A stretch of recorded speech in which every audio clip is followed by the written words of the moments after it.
Lost in a dense forest, 5 friends wandered aimlessly, their flashlights barely cutting through the suffocating darkness. Just as exhaustion set in, they stumbled upon a decrepit wooden sign. "Welcome to Dalak Village."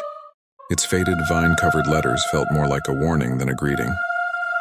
Pushing through the rotting gates, they found themselves in a chillingly silent village cloaked in darkness. There was no electricity, only faint candlelight glimmered from a few distant windows. Uneasy but curious, they ventured further. In the village square, they encountered the residents. Pale, motionless figures stood silently, their gaunt faces and hollow eyes fixed on the newcomers.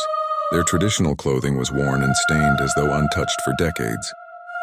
The friends felt their unease grow as the villagers neither spoke nor moved, their eerie stillness deeply unsettling. "This isn't right," muttered Nam, the group's leader. As Han shone her flashlight toward one of the villagers, her heart sank.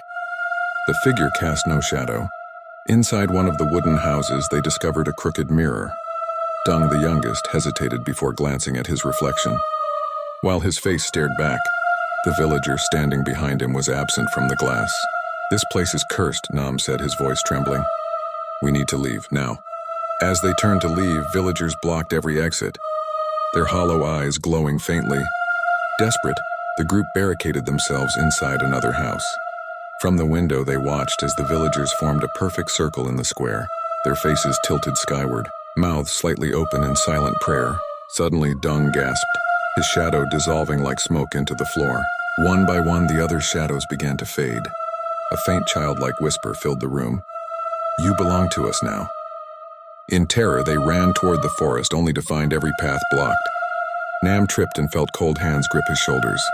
A villager leaned close, its grotesque grin whispering, "No one leaves." Dragged back to the square, the group stood in the center as their shadows disappeared entirely. The villagers closed in, their lifeless eyes reflecting the friends' final moments. By dawn, the village was silent once more, with 5 new figures standing among its pale, unmoving residents. The village waited patiently for its next visitors.